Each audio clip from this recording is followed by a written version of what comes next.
Et coucou et bienvenue dans le podcast Mon cher cerveau, le podcast qui vous donne la notice d'utilisation de votre cerveau car c'est lui, la machine qui contrôle tout de votre vie et encore plus quand vous pratiquez la méditation.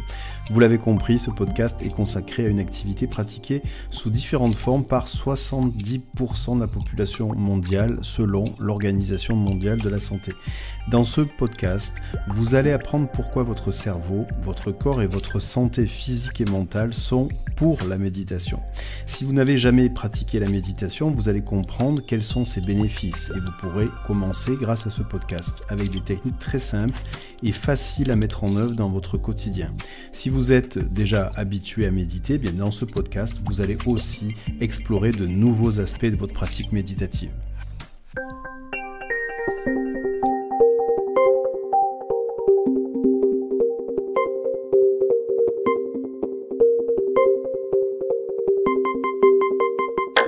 Alors pour commencer ce podcast, je vous propose de comprendre 3 points essentiels. Le premier, qu'est-ce que c'est que la méditation ? Le deuxième, qu'est-ce que ça provoque en vous ? Et le troisième, comment en faire ? Alors pour ce qui concerne le premier point, qu'est-ce que c'est que la méditation ? En fait, votre cerveau dispose de 2 modes de fonctionnement. Un fonctionnement conscient et un fonctionnement inconscient. Le fonctionnement conscient de votre cerveau, en fait, c'est tout ce qui vous permet d'écouter attentivement ce podcast, d'être conscient de là où vous vous trouvez actuellement et peut-être même d'avoir aussi des pensées en même temps que vous écoutez ce podcast. En parallèle de ce fonctionnement conscient de votre cerveau, ce dernier a aussi un autre mode qui s'appelle le fonctionnement inconscient et pour lequel vous n'avez pas accès. En fait, le fonctionnement inconscient de votre cerveau, c'est un peu comme toutes ces tâches masquées que l'on ne voit pas lorsqu'on téléphone avec son smartphone, alors que plusieurs applications sont ouvertes et fonctionnent, comme par exemple la géolocalisation. En fait, c'est le fonctionnement inconscient de votre cerveau qui sait quels muscles détendre pour que vous soyez confortablement installé pour écouter ce podcast. C'est aussi le fonctionnement inconscient de votre cerveau qui vous fait rêver. Lorsque vous faites du vélo, aujourd'hui, vous n'avez plus besoin de mettre les petites roulettes pour avancer, parce que vous avez appris à faire du vélo quand vous étiez petit, et aujourd'hui, cet apprentissage, il est instinctif, il est automatique. Et bien ça, c'est aussi le fonctionnement inconscient de votre cerveau. Ce fonctionnement inconscient de votre cerveau, c'est aussi l'apprentissage de vous-même. En fait, c'est lui qui sait comment combattre un virus. Il sait aussi comment accélérer ou ralentir les battements de votre cœur.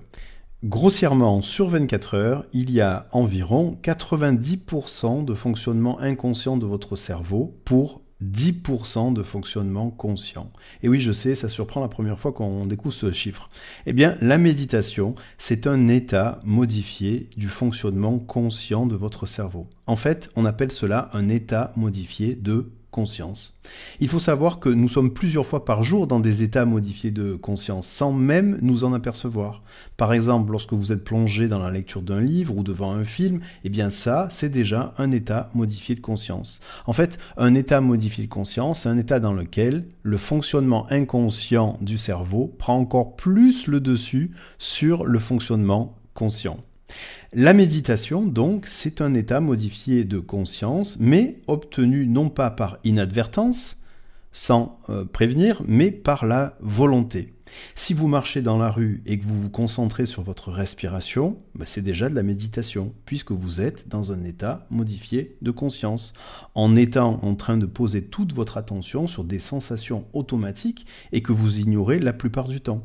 Si vous êtes assis et que vous portez uniquement votre attention sur les battements de votre cœur et de votre respiration, ça aussi, c'est un état modifié de conscience, choisi. C'est donc une autre forme de méditation. Vous contemplez un magnifique coucher de soleil et vous portez votre attention aux émotions qui naissent dans votre corps, c'est aussi, encore une fois, un état modifié de conscience et c'est aussi une forme de méditation. Vous l'avez compris, ces états modifiés de conscience que l'on choisit et qui s'appellent méditation, peuvent prendre de multiples formes. Et c'est ce qui explique que l'Organisation mondiale de la santé considère qu'il y a environ 70% de la population mondiale qui pratique d'une façon ou d'une autre la méditation. Alors peut-être que vous vous posez la question de savoir quels ont été les premiers hommes à volontairement pratiquer cet état modifié de conscience. Eh bien, ce sont des moines bouddhistes qui ont commencé il y a environ 2500 ans. De cette tradition bouddhiste, en fait, la méditation de pleine conscience a été très répandue. Cette forme de méditation qui a été axée sur l'instant présent, qu'on appelle aussi présence attentive, en fait a été remise au goût du jour par l'américain Jon Kabat-Zinn. Alors c'était un chercheur à l'école de médecine de l'université du Massachusetts et il a conçu en fait une nouvelle version à la fin des années 70 en évacuant toute référence spirituelle. En fait, en s'appuyant sur sa propre expérience et sur celle des moines tibétains, Kabat-Zinn en fait a notamment concocté une espèce de programme de réduction du stress fondé sur cette méditation de pleine conscience. En fait, ce nom, on lui a donné un nom, le MBSR, alors ça veut dire Mindfulness Based Stress Reduction, dont il a étudié en fait les effets sur les participants dans les ateliers qu'il a mis sur pied justement au Massachusetts. En fait, dans les années suivantes, le Dalai Lama s'est aussi rapproché du milieu scientifique en créant également au Massachusetts le Mind and Life Institute, consacré à la science de la contemplation. Et vous savez maintenant que la contemplation, c'est un état modifié de conscience, choisit donc une forme de méditation. Des moines bouddhistes, dont le français Mathieu Ricard, collaborent avec les chercheurs du Mind and Life Institute pour tenter de comprendre comment la méditation agit sur le cerveau. Encouragés par les résultats de ces pionniers, de plus en plus de médecins et de scientifiques ont mis la méditation à l'essai. Et en fait, depuis les débuts des années 2000, le nombre d'études sur la pleine conscience et de façon plus générale la méditation est passé d'une dizaine par an à plusieurs milliers chaque année. Et donc avec le regard et le retour de toutes ces études, on a maintenant une idée assez précise de ce que provoque la méditation en nous. Lorsque vous méditez, c'est-à-dire que vous êtes volontairement dans un état modifié de conscience, en fait, votre cerveau va changer son mode de fonctionnement, tout simplement.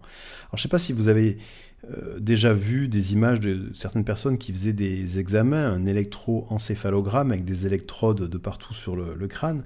En fait, il faut savoir que votre cerveau, c'est une mini-usine électrique. Et en fait, il produit constamment des mini-impulsions électriques qui se propagent au sein des milliards de neurones qui sont à l'intérieur du cerveau. Et donc, lorsque les médecins font des examens cérébraux, en mettant ces électrodes sur le crâne, ils vont pouvoir relever à la superficie du cerveau la production de ces mini-impulsions électriques. Quand une personne médite, le cerveau va changer le rythme de production de ces impulsions électriques. En fait, ces impulsions vont être plus lentes. Et les scientifiques ont donné un nom à ces rythmes particuliers, ce sont ce qu'on appelle les ondes alpha et θ. Lorsqu'ils détectent ces rythmes, en fait, ils ont découvert que le calme intérieur et la stabilité augmentaient chez la personne. Elle est beaucoup plus attentive et sa perception de ce qui l'entoure est nettement meilleure. En fait, c'est comme si votre cerveau était en train de vous transformer en super-héros paisible. Lorsque la méditation devient une hygiène de vie, c'est-à-dire comme se brosser les dents quotidiennement, les chercheurs ont constaté plein de bénéfices. Les personnes sont plus détendues, moins ballottées par leurs émotions, elles ont plus de détachement sur le sens des choses, elles sont moins soumises au stress, et pour les personnes ayant fait d'ailleurs une dépression, la pratique de la méditation, c'est un facteur de prévention de la rechute. Les personnes sont aussi moins anxieuses. Et toutes ces manifestations sont des manifestations concrètes d'un fonctionnement différent de votre cerveau. Donc, votre cerveau aime la méditation car cela lui permet de fonctionner dans un rythme, alpha et θ, qui lui fait du bien. C'est un peu comme si vous étiez en train de conduire une voiture en étant constamment en sur-régime et que la méditation vous permettrait de conduire votre voiture au régime idéal qui vous permettrait d'avancer le plus naturellement possible sans vous fatiguer. D'ailleurs, la méditation agit aussi positivement sur la fatigue morale et physique. Bref, les bénéfices sont multiples. D'ailleurs, Patanjali les décrit avec beaucoup de poésie et de métaphores dans le chapitre 3 du plus ancien traité décrivant le yoga qui s'appelle les Yoga Sutras de Patanjali qui date de plus de 2300 ans. Et oui, le yoga, ce ne sont pas uniquement des postures, c'est aussi tout un cheminement qui permet par des postures, par une respiration consciente qui s'appelle le pranayama, d'arriver à un état permettant ensuite de méditer, car c'est ça la finalité du yoga, la méditation. En France, de plus en plus de personnes manifestent un intérêt croissant pour la méditation. Une étude a été réalisée en partenariat avec une application qui fournit des exercices et des consignes de méditation. Et sur cette étude, il en ressort qu'en fait, plus de 8 personnes sur 10 ont déjà essayé de réduire leur stress à travers une pratique d'une activité apaisante de type méditation. 25% d'entre elles ont pratiqué ou pratiquent en ce moment la méditation. 43% des femmes sont conscientes de l'aspect positif de la méditation. 28% des employeurs mettent en place des activités apaisantes pour leurs salariés. Et 58% des personnes interrogées pensent que la méditation devrait être carrément remboursée par leur mutuelle et leur assurance santé. 43% d'entre elles ont essayé de diminuer leur stress par la méditation. 69% recommandent d'intégrer cette pratique dans les écoles. 69% des actifs sont prêts à suivre des cours de méditation gratuits dans leur entreprise et 37% pratiquent déjà la méditation ou l'ont commencé au début du confinement, ce qui est quand même important. Et enfin, 85% des personnes interrogées souhaitent continuer la méditation. Alors voilà, donc nous avons vu les deux premiers points. Donc le premier point, la méditation, qu'est-ce que c'est? Deuxième point, qu'est-ce que ça provoque en vous? Et donc nous allons continuer par le troisième point le plus important, c'est comment en faire. Alors maintenant que vous savez que la méditation c'est un état modifié de conscience que vous avez choisi, eh bien vous avez maintenant compris que vous pouvez méditer sous plein de formes différentes. Vous pouvez essayer de ce qu'on appelle la méditation donc de pleine conscience, qui consiste à focaliser votre attention sur votre corps et sur l'instant présent. Vous pouvez donc méditer en marchant dans la rue, en vous concentrant sur votre respiration et sur les sensations que vous ressentez dans votre corps quand vous vous déplacez. Quelle que soit la forme de méditation que vous choisirez, vous en tirez de façon toujours des bénéfices. Vous pouvez aussi profiter de cet état méditatif pour vous poser 5 minutes. Ce sera encore mieux. Quelle que soit l'heure de la journée, ce sera toujours le bon moment si vous le faites. Même 5 minutes quotidiennement, cela vous permettra de ressentir les effets au bout de quelques jours. Donc, quel que soit votre sujet de méditation, votre respiration, une image, une sensation ou quoi que ce soit d'autre, vous allez constater inévitablement que votre attention, parfois, va se détourner du sujet de méditation. Et je vous rassure, c'est totalement normal. Et cela le fait aussi chez les moines bouddhistes qui pratiquent la méditation toute la journée. Votre cerveau aime zapper parfois. Tous les bénéfices de la méditation, en fait, reposent dans votre capacité à ramener votre cerveau sur le sujet de la méditation. Donc, ramenez votre attention sur le sujet de méditation. Chaque fois que vous prenez conscience que vous êtes sorti du sujet de méditation, que vous avez choisi, et que vous y revenez inévitablement pendant votre méditation, eh bien cette gymnastique est extrêmement bénéfique pour votre cerveau. Bien sûr, avec l'entraînement, ces périodes de zapping, elles vont s'espacer dans le temps et devenir de moins en moins nombreuses. Mais il y en aura toujours. Et c'est normal, c'est la preuve que vous êtes toujours vivant. Alors voilà, maintenant je vais vous proposer de tester une forme de méditation. Avant de commencer, eh bien, je vais vous demander effectivement d'avoir les bonnes conditions pour méditer. Il faut savoir plusieurs choses à ce sujet. Je vous ai dit donc précédemment que vous pouvez méditer quel que soit le moment de la journée. Ce qui est intéressant, c'est de pouvoir reproduire la posture dans laquelle vous méditez. Parce que au fur et à mesure que vous allez méditer, vous allez donner une forme d'automatisme, de signal à votre cerveau que le fait par exemple vous asseyez confortablement dans une position bien particulière, je vais vous la donner, mais ce n'est pas du tout obligatoire. Ce qui est important, c'est de surtout montrer à votre cerveau que par la répétition, et donc le fait d'être toujours installé de la même façon, tout de suite, déjà, ça va préparer votre cerveau à ralentir et d'être plus rapidement dans ces fameuses ondes θ et α. Donc ça, c'est vraiment un premier conseil que je peux vous donner, c'est-à-dire que la posture, vous allez choisir une posture qui vous va bien, dans laquelle vous êtes confortablement installé, et qui soit facile à reproduire si vous avez envie, par exemple, de méditer que 5 minutes dans la journée, au bureau, dans les transports en commun, ou en arrivant chez vous, ou à un autre endroit dehors, dans la nature, sur un banc, ou quoi que ce soit d'autre. Et donc, voilà, ce qui est intéressant, premier conseil, c'est de pouvoir reproduire cette même posture, et je vais rentrer un peu plus dans le détail dans la posture. Deuxième chose, bien entendu, il va falloir, et vous le savez maintenant, que naturellement votre cerveau a envie de zapper, et je vous ai dit que c'était normal, mais il faut quand même pas lui donner aussi trop de contexte, trop d'occasion de zapper. Donc, dans ces périodes de méditation, eh bien, votre téléphone, il est loin, très loin, ou alors s'il n'est pas loin, très loin, dans ces cas-là, vous le mettez en mode avion, vous coupez toutes les notifications. Vous pouvez, si vous n'avez que 5 minutes, mettre un chronomètre à 5 minutes, de façon à ce que vous n'ayez plus à regarder le temps qui passe. Parce que vous allez voir, quand on médite, on a une notion du temps qui passe qui peut être très variable. Des fois, ça peut paraître très long, des fois très rapide. Et donc, pour ne pas se soucier de ce temps qui passe, eh bien, il faut avoir effectivement un petit réveil que vous pouvez programmer avec votre téléphone. Mais si c'est votre téléphone, dans ces cas-là, vous coupez tout le reste, c'est-à-dire mode avion, pas de notification.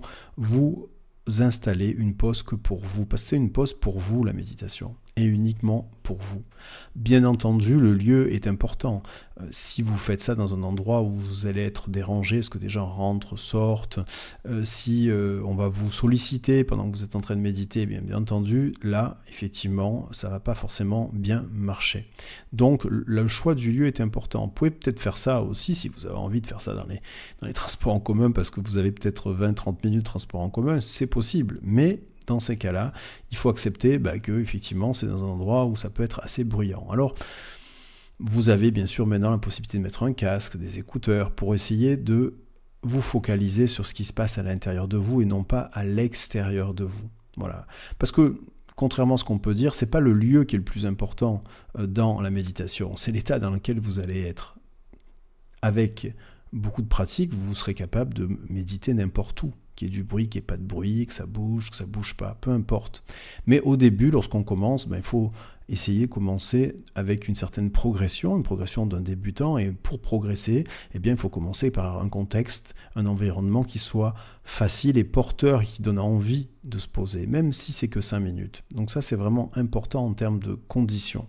Autre chose aussi assez importante, prenez le temps juste de porter votre attention sur la façon dont vous êtes habillé, c'est-à-dire que des fois, il faut être confortablement bien sûr installé pour faire votre méditation, mais si vous avez par exemple un pantalon avec une ceinture trop serrée ou quelque chose qui vous serre, n'hésitez pas à desserrer tout ça pour que vous soyez vraiment libre, vous sentiez libre et qu'il n'y ait pas d'oppression déjà avant même de commencer votre méditation. C'est aussi un conseil que je peux vous donner.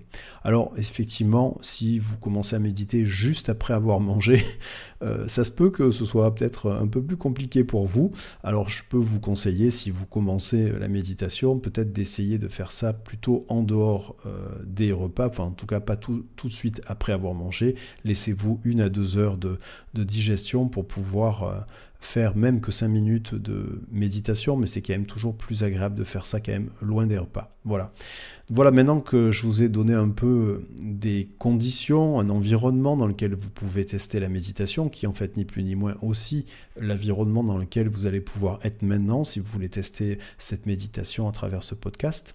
Et donc pour commencer, eh bien, je vais vous demander de vous installer, de vous asseoir confortablement. Alors confortablement, si possible, pas avachi, mais avec le dos assez droit. Alors droit exactement, c'est avec la colonne vertébrale qui se déplie, de façon à ce que vous puissiez ensuite avoir un peu plus de perception de votre corps lorsque vous allez méditer. Donc, vous pouvez vous asseoir sur une chaise avec un dossier, sans forcément poser tout le dos contre le dossier, parce que ça risque, si le dossier est un peu loin, de vous avachir. Mais vous l'avez compris, la posture un peu droite, assis, les 2 pieds au contact avec le sol, sans croiser vos jambes, en posant vos 2 mains sur vos 2 cuisses, eh bien c'est typiquement une assise que vous allez pouvoir ensuite reproduire. Retenez que effectivement, si vous avez l'habitude de toujours prendre la même posture, eh bien votre cerveau, dès que vous allez prendre cette posture-là, il va anticiper les transformations et les changements. Alors bien entendu, si ensuite vous voulez continuer à méditer, vous aurez la liberté d'aller voir le type d'assise qu'on vous propose sur différents sites spécialisés. Vous avez des coussins, vous avez des affous, vous avez plein de supports qui vous permettent d'être confortablement installé pour pouvoir méditer.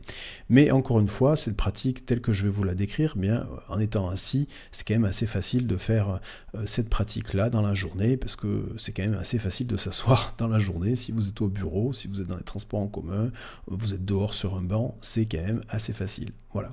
Donc la consigne, c'est de poser vos 2 pieds au contact avec le sol, sans croiser vos jambes, de poser vos deux mains sur vos deux cuisses, donc de vous asseoir en gardant quand même le dos et la colonne vertébrale bien dépliés, donc le dos droit.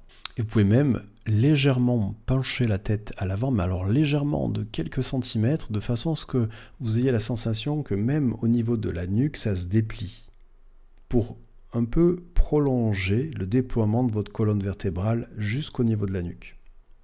Maintenant, vous allez pouvoir fermer les yeux et vous allez pouvoir inspirer, expirer par le nez.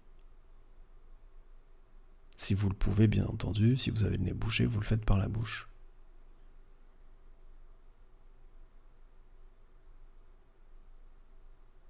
Et vous le savez maintenant, la méditation, c'est un état modifié de conscience dans lequel on choisit un sujet de méditation. Eh bien, je vais vous demander là, maintenant, de porter toute votre attention sur votre respiration.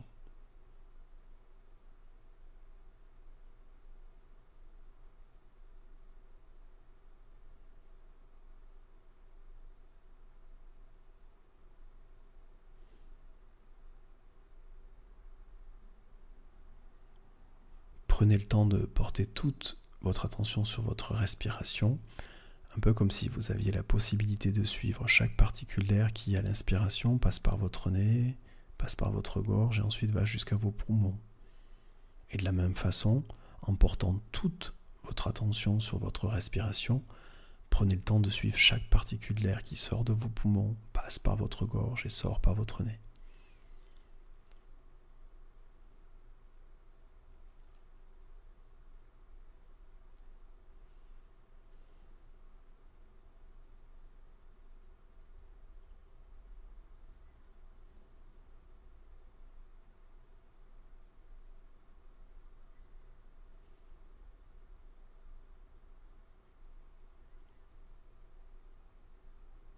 Prenez le temps d'écouter, d'observer, de ressentir en fait simplement le fait de porter votre attention sur votre respiration. Qu'est-ce qui a déjà commencé à changer à l'intérieur de vous? Ça peut être un changement de rythme, ça peut être un début de relâchement, de relaxation, ça peut être quelques muscles de votre corps qui commencent à se détendre. Ça peut être une sensation plus diffuse, ou quoi que ce soit d'autre. Mais prenez simplement le temps de l'observer, de l'écouter et de le ressentir.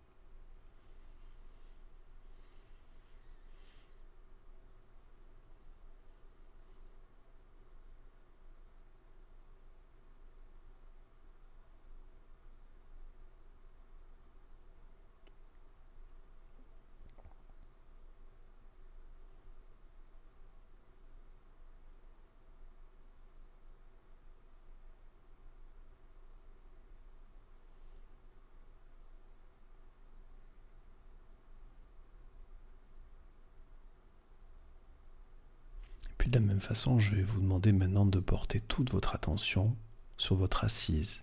Un peu comme si vous pouvez mettre toute votre attention à la zone de contact qui est entre votre corps et l'objet sur lequel vous êtes assis ou assise.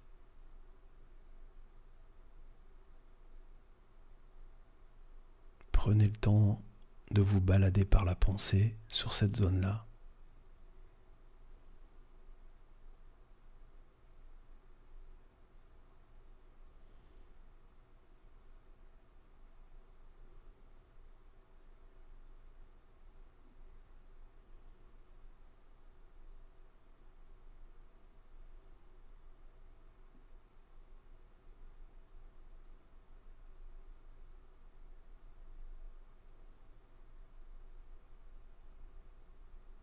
De la même façon, maintenant, je vais vous demander de déplacer votre attention et d'aller poser votre attention à la zone de contact qu'il y a entre vos pieds et le sol, pour ressentir en fait le sol qui porte vos pieds.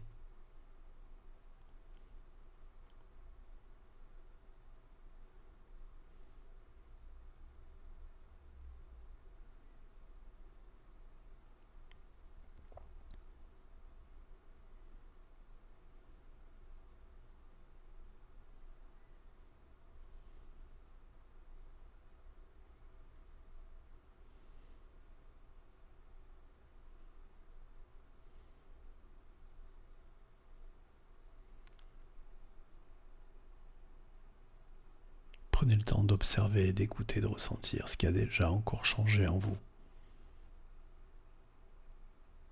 Peut-être c'est votre respiration, peut-être c'est une détente musculaire ou quoi que ce soit d'autre. Et vous pouvez aller encore plus profondément dans cet état de relâchement, de relaxation.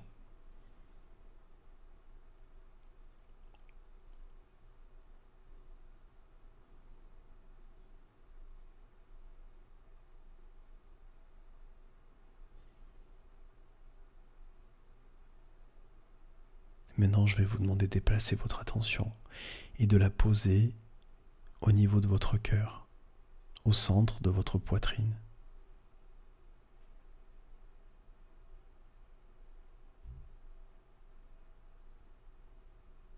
Prenez le temps de ressentir ce que ça fait, de déposer toute son attention, un peu comme si tout votre corps était réduit uniquement à ce point-là, au centre de votre poitrine. Comme si la respiration se faisait dans ce point-là, comme si l'énergie pouvait être concentrée sur ce point-là, comme si toute votre attention était posée sur ce point-là.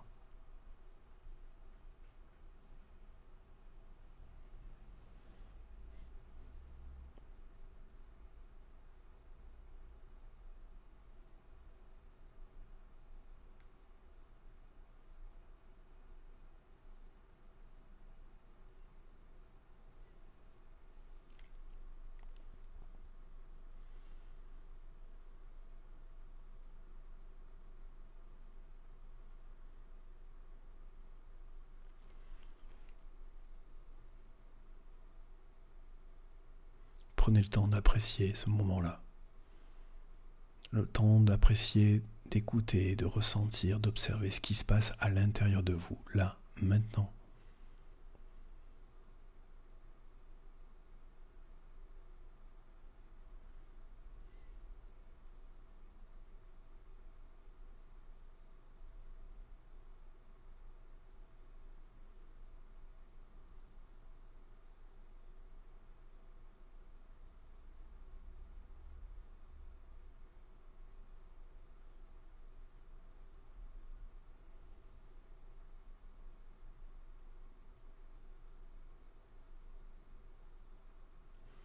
Voilà, maintenant dans quelques instants, je vais compter jusqu'à 10 et vous allez pouvoir revenir ici et maintenant en réouvrant les yeux et en reprenant conscience de là où vous êtes et de vous étirer.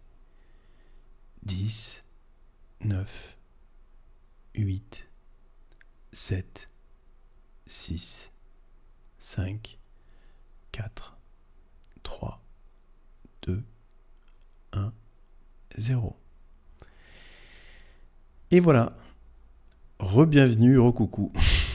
Voilà, j'espère que cette première expérience méditative vous a plu. Prenez le temps de vous étirer, de rouvrir les yeux, de reprendre conscience de là où vous êtes. Si vous avez besoin d'un peu plus de temps, n'hésitez pas à mettre ce podcast en pause là, maintenant. Et puis, maintenant que vous avez terminé cette expérience méditative qui a duré que 6 minutes, donc c'est vraiment très court, peut-être que vous pouvez vous amuser à noter sur un bout de papier avec un stylo, pas sur un téléphone, parce que quand vous notez quelque chose sur un papier avec un stylo, ça déclenche des processus différents que quand vous prenez des notes sur votre téléphone, au niveau de votre cerveau en tout cas. Donc voilà, donc prenez le temps de peut-être marquer ce qui vous est arrivé, ce que vous avez ressenti, ce que vous avez vu. Peut-être que vous allez petit à petit ensuite créer votre journal de bord de la méditation et noter quelques mots de ce que vous avez vu, ce que vous avez ressenti à chaque méditation, ou pas d'ailleurs, vous êtes libre de faire ce que vous avez envie. Mais en tout cas, là c'était une première expérience, en tout cas cette expérience avec le podcast. Et comme vous avez pu le constater, en fait, l'objectif c'était de pouvoir, dans un premier temps, se mettre dans un état vraiment de relâchement et puis d'être très attentif à ce qui se passe à l'intérieur de votre corps. Et ensuite de véhiculer, de bouger votre attention, de par exemple passer entre le point de contact entre vos pieds et le sol, ensuite au niveau de vos mains, le dos, l'assise, et puis ensuite on est parti sur quelque chose de plus profond, au niveau de votre poitrine, au niveau du cœur. Vous voyez ? Et vous pouvez, bien entendu, dans une phase de méditation, et quel que soit le type de méditation que vous allez choisir et qui vous plaira, parce qu'en fait c'est ça qui est très important, trouver la forme qui vous plaît. vous avez différentes formes, vous le savez aujourd'hui, vous êtes devant un coucher de soleil, vous êtes assis et vous êtes conscient et vous portez toute votre attention à ce que vous ressentez à l'intérieur de vous, la façon dont vous ressentez votre corps, ça c'est de la méditation aussi, puisque vous l'avez compris, c'est un état modifié de conscience choisi. Et donc ce que je suis en train de dire, c'est que vous allez peut-être être plus réceptif ou avoir plus envie de pratiquer tel ou tel type de méditation. Peu importe ce que vous allez choisir, le principal c'est d'en faire une. Et si possible, de faire 5 petites minutes de pause méditative par jour. C'est rien du tout. Si c'est bien fait, vous verrez que avec le temps, petit à petit, vous allez voir beaucoup et ressentir beaucoup de changements. La façon dont vous voyez les choses, la façon dont vous posez par rapport au temps. Et puis, comme je vous l'ai dit, vous avez fait la liste de tous les bénéfices tout à l'heure, mais j'en reparle quand même, j'en donne quelques-uns, notamment au niveau du stress. Si vous faites ça régulièrement, vous allez voir que vous allez beaucoup moins se passer par des phases élevées de stress, ou en tout cas vous allez arriver à les contenir. Et puis vous allez aussi pouvoir vous redécouvrir. En fait, la méditation, c'est une inspection intérieure, inspection de son corps, inspection de son esprit, expression de son équilibre. Et tout ce voyage, qui est un voyage intérieur, vous allez pouvoir le faire quotidiennement, quelques minutes. Et votre cerveau va vous remercier. Voilà. Écoutez, ça a été un vrai plaisir de passer ce moment avec vous dans ce podcast sur la méditation. J'espère que ça vous a plu. Si c'est le cas, n'hésitez pas à le partager au plus grand nombre. Et un moyen pour élargir la diffusion, si ça vous a plu bien entendu, c'est de mettre une note. Par exemple, si vous écoutez ce podcast sur Spotify, vous mettez la note de 5 avec un avis. Si vous l'écoutez sur Apple Podcast, même chose, une note maxi avec un avis. Et ça va permettre de le diffuser plus largement. Si vous l'écoutez à partir de YouTube, n'hésitez pas à faire un commentaire. Ça va aussi permettre de le diffuser plus largement. Puis n'hésitez pas aussi à revenir vers moi en laissant vos commentaires sur ce que vous voudriez avoir comme prochain podcast et puis surtout comme sujet abordé. Voilà, ça a été un vrai plaisir de partager ce moment avec vous et je vous dis dans tous les cas à très bientôt.